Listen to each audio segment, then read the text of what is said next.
Hola, ¿qué tal amigos de Platicando con Expertos? Nuevamente, como siempre, con un tema muy interesante. El día de hoy el tema es la administración transcultural en las organizaciones, o también de otra forma podría ser el management intercultural. Y para esto nos acompaña mi buen amigo Olivier Suoma Mis, del cual ahorita vamos a ver más acerca de este experto. Olivier Suoma Mis, con maestría en Economía, maestría en Español, máster de Negocios Internacionales, experto francés en Management Intercultural, coach en Direcciones Generales, además de ser profesor invitado en varias universidades y escuelas de negocios en distintos países, también es conferencista sobre los temas de las diferencias culturales de los negocios en foros como el Congreso Mundial de Recursos Humanos, Expo Management, Simposio Latinoamericano de Imagen y Protocolo Internacional, entre muchos otros. Muy bien. Olivier, ¿cómo estás? Muchas gracias, Salvador, por la invitación. Es un placer estar aquí contigo. Gracias a ti. Bueno, antes de comenzar, como ya vieron nuestros televidentes, las personas que nos están viendo, bueno, tú vienes de Francia. Sí. Entonces, bueno, platícanos un poco de cómo llega Olivier a México. Es una larga historia, pero te la voy a hacer corta. Por favor. Mi papá era diplomático y fue nombrado agregado cultural aquí en México de 1973 a 1978. Así que yo llegué a México en 73, tenía 11 años, iba al Liceo Franco-Mexicano en Polanco, y así llegué a México. Y después nos fuimos a vivir a otros países, pero cuando me fui de México siempre dije, regresaré un día a vivir a México. Y me tomó mucho tiempo, o sea, viví en Francia, después hacía idas y vueltas entre Francia y México, daba clases aquí en la Universidad de La Salle, aquí en México, tenía clientes aquí, así que hacía entre 2 y 4 o 5 veces al año viajes a México, hasta que hace 9 años decidí regresar ya para implantarme, vivir y trabajar aquí, así que tengo 9 años que regresé aquí y desarrollando mi negocio y viviendo aquí y viviendo con una mexicana. Y ya... ¿Te enamoraste de México? Sí, siempre, como digo, pasé mi adolescencia aquí y mis primeras novias fueron mexicanas. Ah, mira, no, pues por algo, ¿no? Dijiste, yo aquí me quedo. Así es. Muy bien, Olivier. Pues esa historia corta. Sí, ahora sí que es mucho tiempo y muchas cosas y viajes, idas y venidas, pero al final de cuentas estás con nosotros y bueno, vamos a platicar un poquito más en profundidad acerca de lo que te dedicas, ¿no? Ok. Y ya entrando en tema, la primera pregunta sería, ¿qué es para Olivier la administración transcultural o management intercultural? Sí.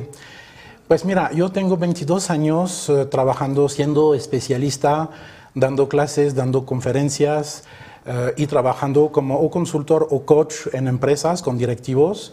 ¿Y qué es la administración transcultural? Es el arte de saber trabajar con personas de otras culturas. Hoy en día, con la globalización, las empresas se implantan en otros países y tienen que desarrollar sus negocios en otros países. Y eso quiere decir, en otras culturas tienen que vender sus productos a consumidores de otros países y hay que saber, o sea, no negociamos todos de la misma manera, no nos comportamos todos de la misma manera, no pensamos de la misma manera, no consumimos un mismo producto por las mismas razones. Así que cuando quieres desarrollar tu negocio en un contexto cultural distinto, primero debes entender ese nuevo contexto cultural y después adaptarte a ese nuevo contexto cultural. Así que la administración transcultural es eso, yo lo llamo un arte porque no es sencillo, no es fácil, pero es el arte de saber trabajar, negociar, comunicar, administrar gente de otros países. Okay. Como te digo, sobre todo la finalidad es vender tu producto o servicio y saber vender, desarrollar tu negocio en otros países. Esa es la... A final de cuentas es minimizar esas barreras que puede haber. Bueno, tú ya nos platicarás un poquito más en detalle. Ahorita que estás comentando esto, me llega a la mente como dices acerca de otros países, hay veces que nos ponemos a pensar en Estados Unidos, Francia, Inglaterra y lo que sea, pero hay veces que en el mismo Latinoamérica hay términos, hay condiciones, hay formas de decirle a las cosas que son totalmente diferentes. Exactamente, y muchas veces que sea España, los españoles o los demás latinoamericanos Sí.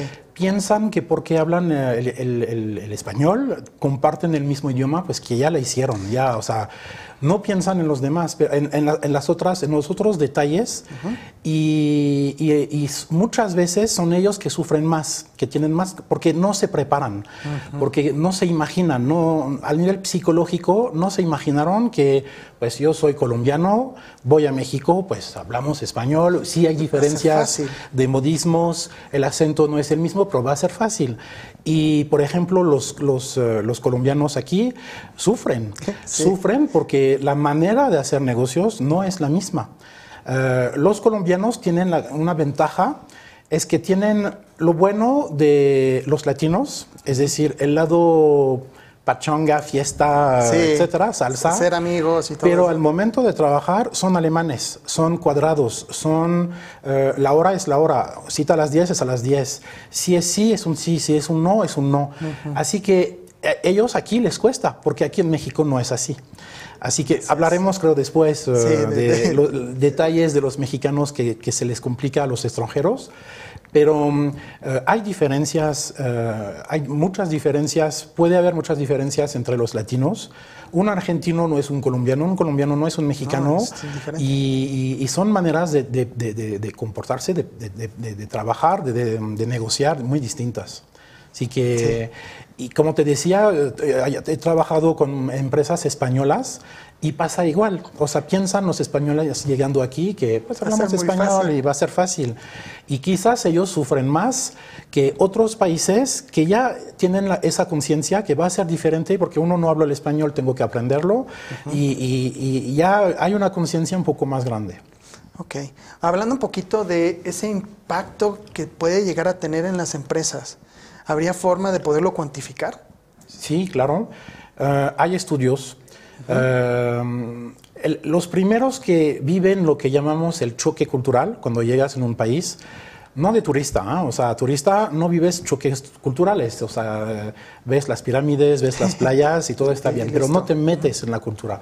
Pero un expatriado, es decir, un directivo, un ejecutivo que se va en un país para ir con su familia a vivir y trabajar y se va a quedar entre, los contratos en general son de 3 a 5 años, él va a tener que vivir, convivir con vecinos, hacer sus compras y su familia. Así que, por ejemplo, sabemos que esas expatriaciones, esos ejecutivos, de dónde vengan y dónde vayan a vivir en esos países, los estudios demuestran que entre el 30 y 50% acaban en fracaso. Es decir, que acaban en depresión. Sí. Porque vivir en un país distinto, puedes vivir un choque muy fuerte porque los valores de ese país, la manera de comportarse de ese país en relación con tu manera de comportarte, tus valores, tus creencias, pueden chocar, y si la distancia cultural es muy grande, el esfuerzo de adaptación va a ser más grande.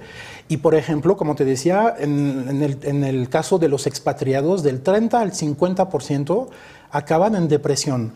Sobre ese 30 o 50%, los estudios demuestran que el 80% es la esposa.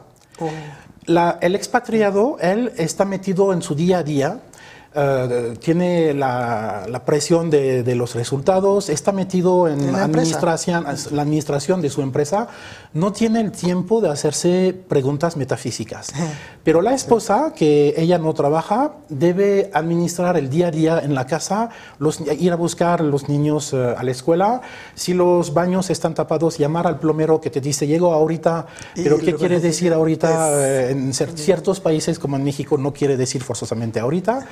Y no habla el idioma del país, y quizás es alguien que tiene una personalidad que le cuesta ir, que quizás es tímida, le cuesta ir hacia los demás, y el 80% de esas mujeres, esposas, pues caen en depresión porque no soportan el país. Y igual, no todos estamos hechos para ir a vivir en cualquier país. Puedes mandar a alguien, por ejemplo, en México y se va a enamorar del país, de la cultura, de la comida, de la gente muy cálida, etc. Sí. Después de su expatriación en México, lo mandas en Suiza alemánica, en Zúrich, donde ahí todo es súper mega rígido, ordenado, cuadrado, y ahí cae en depresión porque no soporta ese lado demasiado rígido. Ahí vives en un contexto cultural extremadamente estructurado, sí. Así que debemos conocernos, saber en qué tipo de cultura nos podemos sentir bien, porque mandas a alguien en un país y le va bien, lo mandas en otro y es un fracaso. Y eso cuesta. Otro ejemplo del costo de los errores, por ejemplo, cuando hay fusiones, adquisiciones de empresa a nivel internacional, cuando una empresa compra otra, los estudios demuestran que 8 fusiones sobre 10 son fracasos y que, la primera causa de mortalidad de esas fusiones son las diferencias culturales que no están o que no están administradas o que están muy mal administradas. No las toman en cuenta. Y, por ejemplo, cuando Mercedes-Benz compró a Chrysler hace algunos años atrás, pues fue un fracaso. Y los alemanes, además de Mercedes, o sea, el élite en el mundo automotriz, compra a Chrysler. Chrysler, pues una marca... Sí, más estándar. Más estándar. Llegaron imponiendo sus reglas, su visión, su manera de trabajar, y los estadounidenses se sintieron agredidos realmente. El primer año, los 400 mejores ejecutivos de Chrysler renunciaron. Cuando compras una empresa, compras también el know-how, o sea, las personas que están adentro, ¿no? El talento de las personas. Exactamente. Y cuando se te van los 400 mejores, pues ya casi tienes una empresa vacía, ¿no? O sea, compras las plantas, todo eso, pero los edificios todo el vacíos. talento ya se fue. Así que esos son algunos ejemplos así de costo. Y yo tengo una anécdota también que puedo contar, porque aquí en México... coaché el director general de una empresa francesa, no la voy a... Sí, no la vas a mencionar, por favor. No, sí. Pero es una planta que aún está aquí y que fabrica tubos de aluminio para la industria farmacéutica, donde ponen las cremas adentro de los tubos. Y ese director general era muy agresivo con su manera de administrar su equipo, era muy a la francesa, pero aún para mí francés era demasiado agresivo, humillaba al ejecutivo que no había cumplido en las juntas, frente a todo el mundo lo mataba, y en Francia sí es, pero aquí no.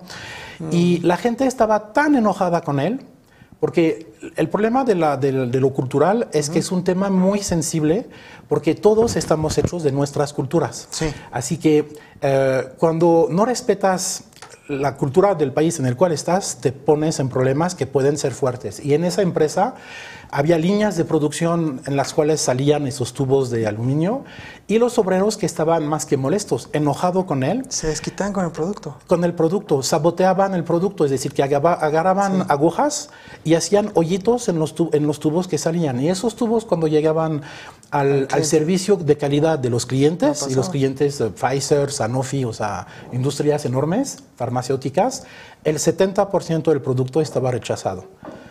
Así que es un tema muy sensible y que sí hay que tomar en cuenta, porque si no lo tomas en cuenta te pones en problemas bastante fuertes y que después son difíciles de arreglar. Sí, de compensar, y te impacta en los resultados de la compañía, en la visibilidad que tienes con los clientes, los proveedores. Es un problema que se hace muy grande. Sí, ahí es un tema extremo porque llegan al saboteaje del producto, pero puede ser un tema de productividad. O sea, la gente está molesta, pues no va a producir como podría producir si se siente bien, etcétera, ¿no?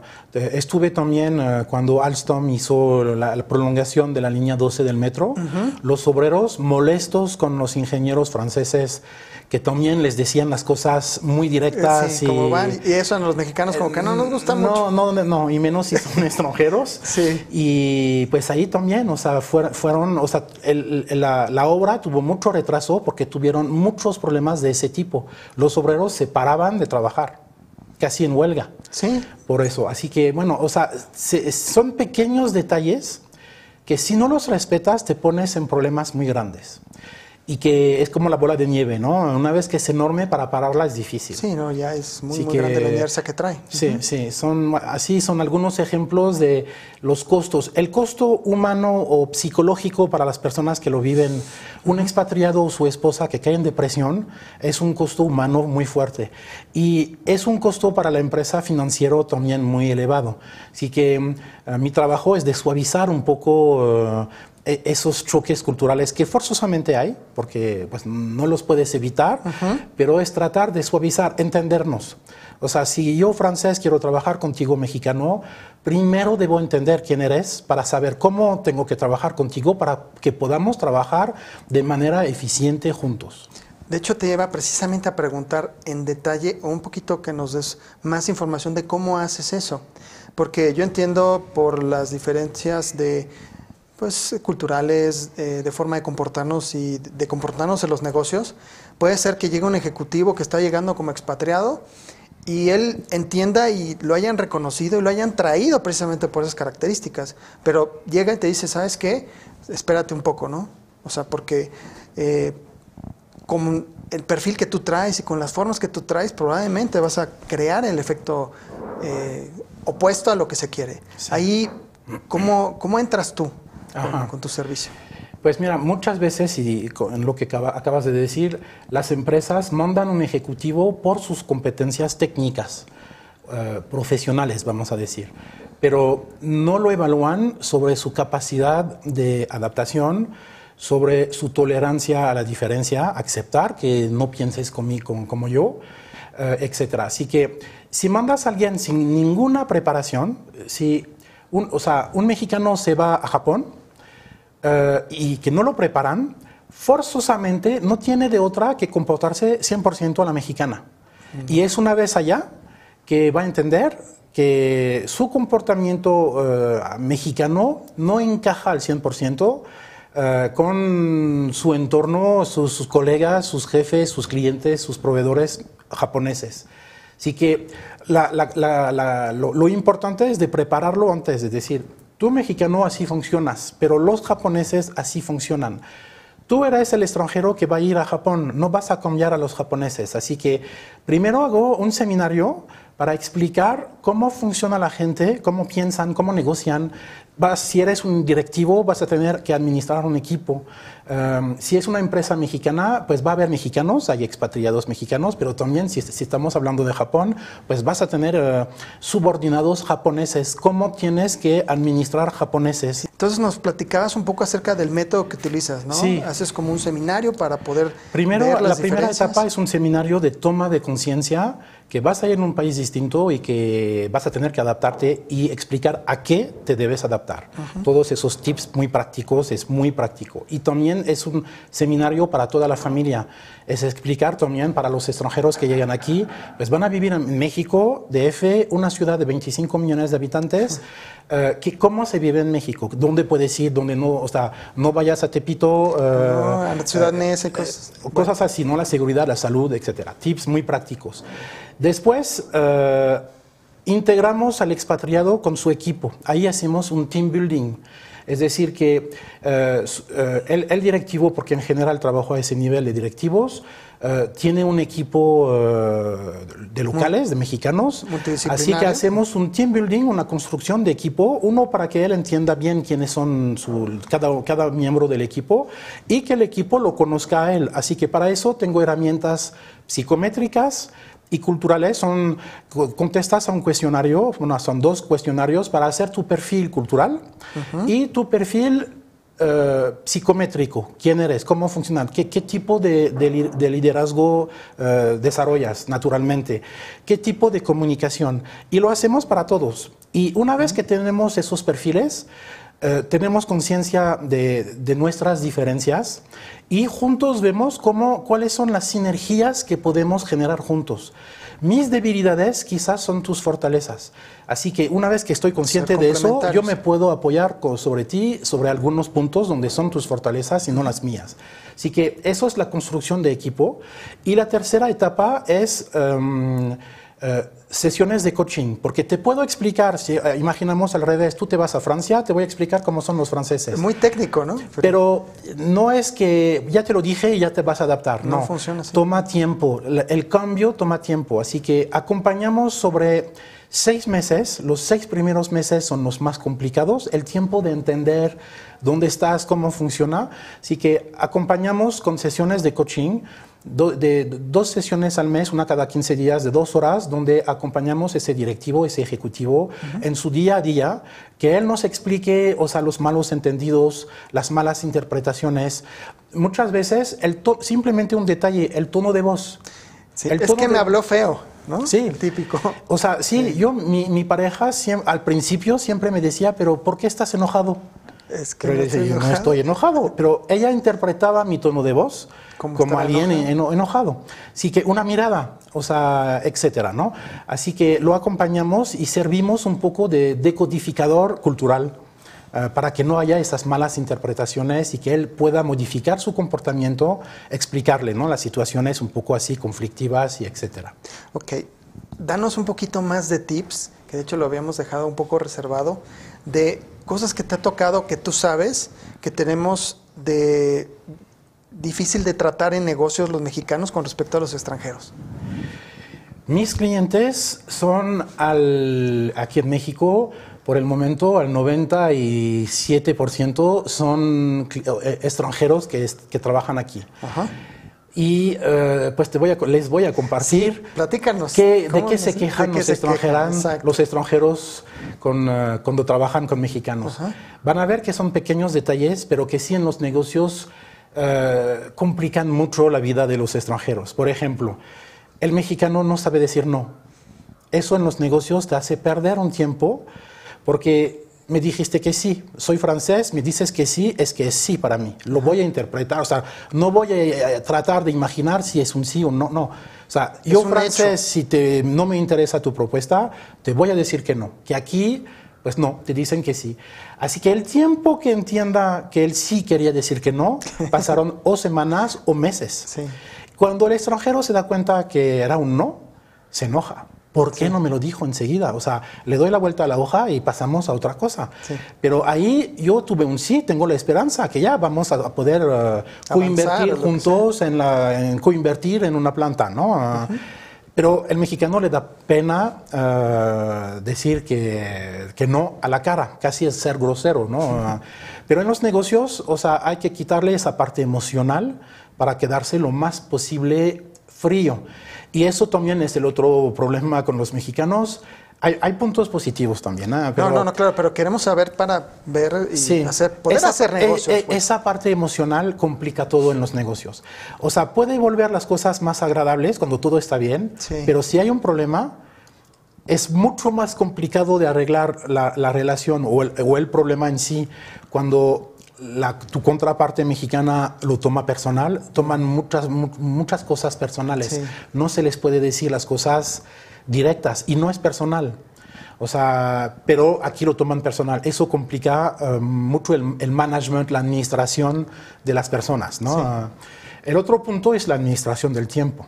Aquí el tiempo, o sea, a un alemán te llama para decirte, oye, necesito esa información, me urge. Y el mexicano le dice, te la mando ahorita. Pues el alemán está frente a su laptop esperando el mail. O sea, me dijiste ahorita es en los minutos.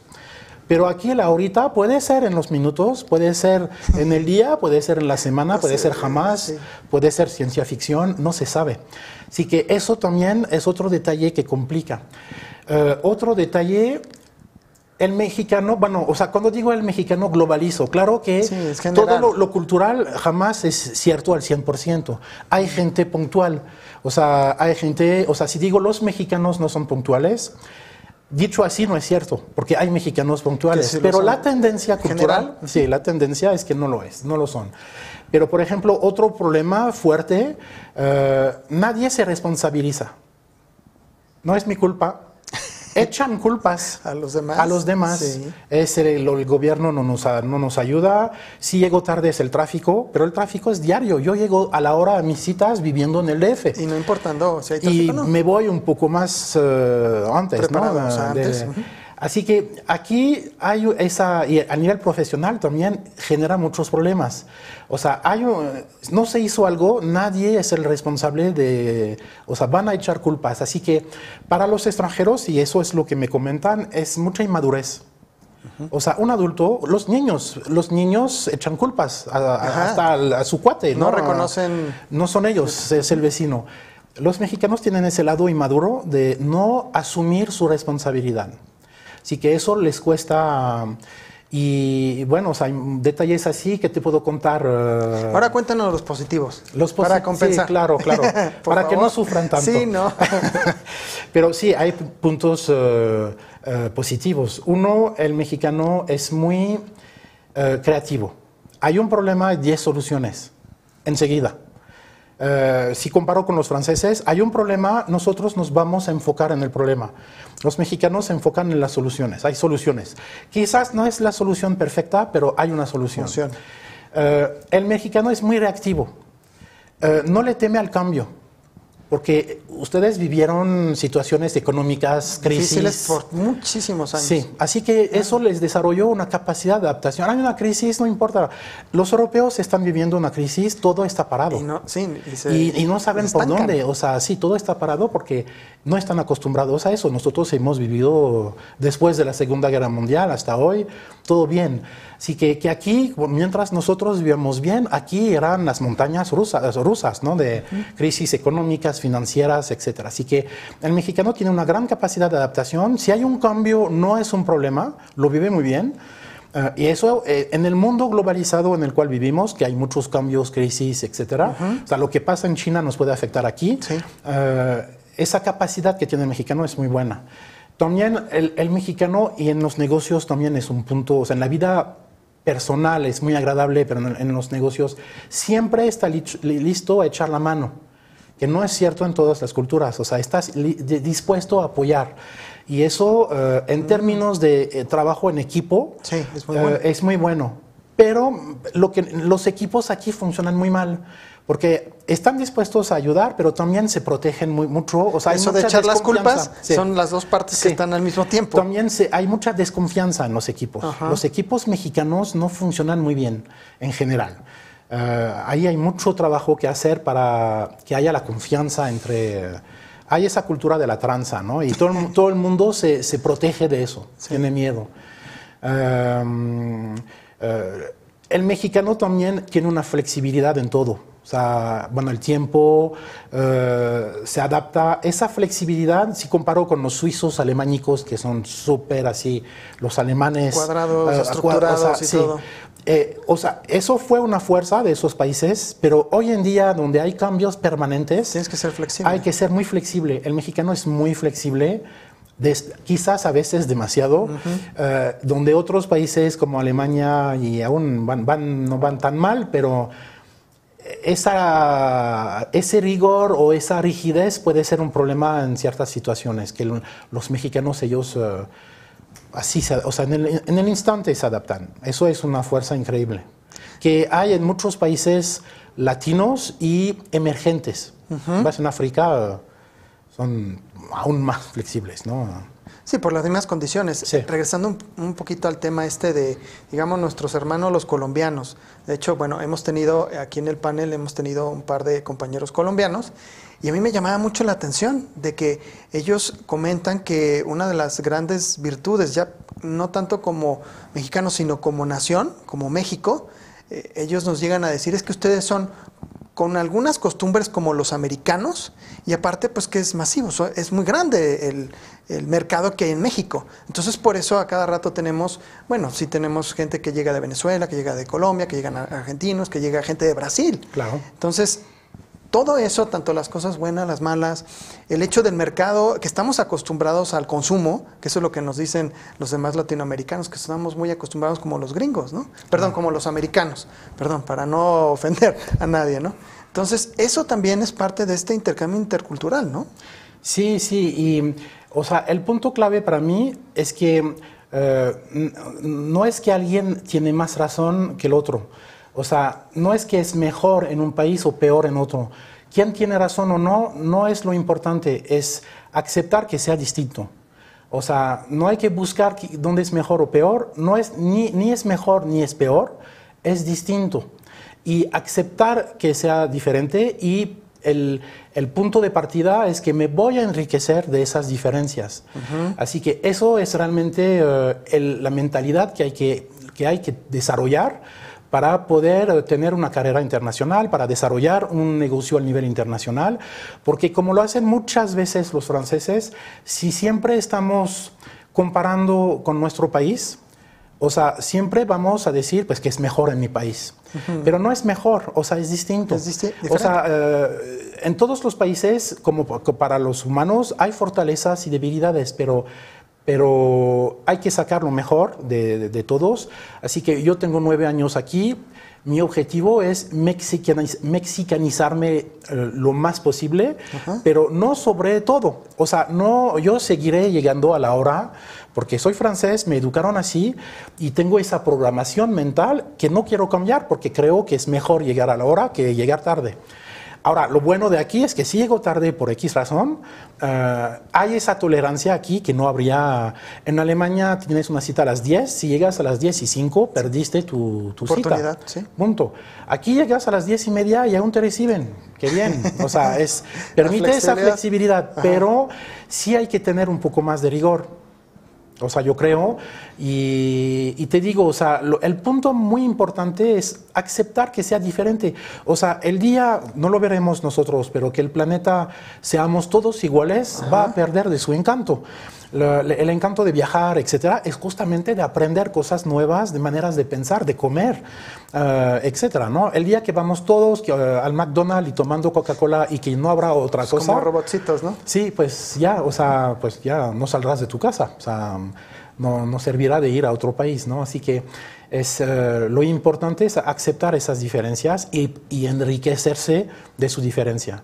Muchos tienen miedo de perder su identidad, pero no la puedes perder. No, o sea, ese eres tú. Sí, o sea, lo que eres, o sea, yo creo que voy a vivir aquí en México hasta morir, pero sí, porque aquí me siento muy bien, pero seré francés toda mi vida, hasta morir seré francés, pero un francés enriquecido de valores, de la cultura mexicana, de valores mexicanos, de un cierto comportamiento que ya no es 100% francés, también me mexicanicé. Así que, pero mi esencia es de ser francés porque me educaron así y es una programación mental que no te puedes quitar. Sí. Bueno, por último, ¿qué nos podrías dar como tips si nosotros queremos queremos empezar a comercializar con otros países? Bueno, o sea, el tips de base es prepararse. O sea, deben pensar antes de ir. ¿Cómo? O sea, y voy a tomar a propósito así culturas muy lejanas, no en kilómetros, pero culturalmente hablando. O sea, quieren vender su producto en Japón y solamente pues toman algunas muestras, las ponen en sus maletas y van a Japón. O sea, no van a vender ninguna porque no saben nada de los japoneses. Así que lo mínimo es prepararse, saber, a ver, voy a Japón, ¿qué es Japón? ¿Cómo son los japoneses? ¿Cómo piensan? O sea, voy a tener que hacer ese esfuerzo de preparación antes para ser lo más eficiente posible una vez que estoy allá.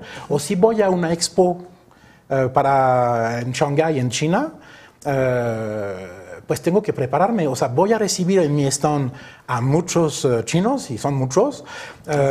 ¿Cómo funcionan en su cabeza? ¿Cómo negocian? ¿Qué quieren? ¿Cómo consumen? ¿Por qué consumen así? Etcétera, ¿no? O sea, no todos consumimos los productos de la misma manera. No vemos los productos con los mismos ojos. Sí. Así que para mí el tips es realmente una buena preparación. O sea, si no, pues vas en la selva y es la aventura, pero va a ser también cuestión de suerte. Y la suerte en los negocios, o sea, pues no, en los negocios no hay suerte. Los negocios es una buena preparación, saber, o sea, conocer bien tu producto, pero igual, si por ejemplo, ¿cuáles son los argumentos comerciales que vas a desarrollar para vender tu producto? ¿Sabes vender tu producto en México? Porque pues ya tienes años, conoces el mercado, conoces la mentalidad mexicana, lo sabes hacer. Pero, por ejemplo, voy a tomar un ejemplo, los autos.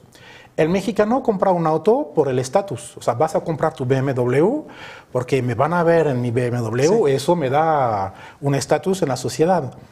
El francés compra un auto porque es práctico.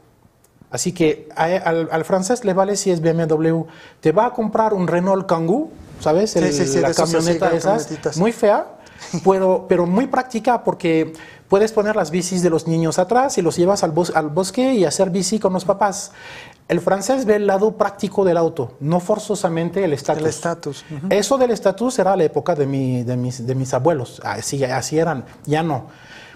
Ahora, los italianos compran un auto porque es bonito y poderoso, o sea, potente el motor. Por eso ellos hacen Ferraris, sí, claro, todos esos supercarros. Y es muy bonito, y son muy bonitos. Ellos son los mejores en el diseño. Así que la manera de comprar un auto, o sea, si quiero vender a la francesa en Italia, jamás voy a vender. De hecho, el Kangoo al principio fue concebido por Renault para los artesanos, para que puedan poner atrás todo su equipo, ¿no? Pero se dieron cuenta que las familias lo compraban por ese lado, así que tuvieron que rediseñarlo, hacerlo un poco más confortable, ponerle una banqueta atrás, porque no había solamente el conductor, el asiento de al lado y atrás todo el equipo.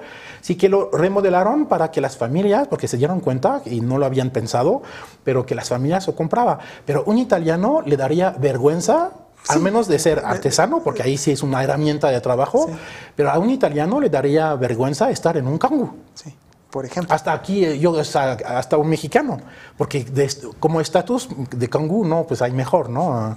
Así que hay que tener conciencia de eso, de esas diferencias, de cómo voy a vender mi argumento, cuáles son los argumentos que tengo que desarrollar para tocarlo sobre su lado sensible, lo que le va que motiva que va a sacar su chequera, ¿no? Exacto, que eso es lo que queremos, ¿no? Y eso de un país a otro puede ser distinto, al igual que cuando McDonald's llegó a Rusia, cuando se abrió Rusia, pues al principio, quizás ya no, pero al principio para los rusos ir al McDonald's era mostrar un cierto estatus. No todos podían ir y era mostrar un cierto estatus. Bueno, aquí en París o en Nueva York, o sea, no es yendo al McDonald's que muestras que tienes cierto nivel, ¿no? O sea, eso es de base.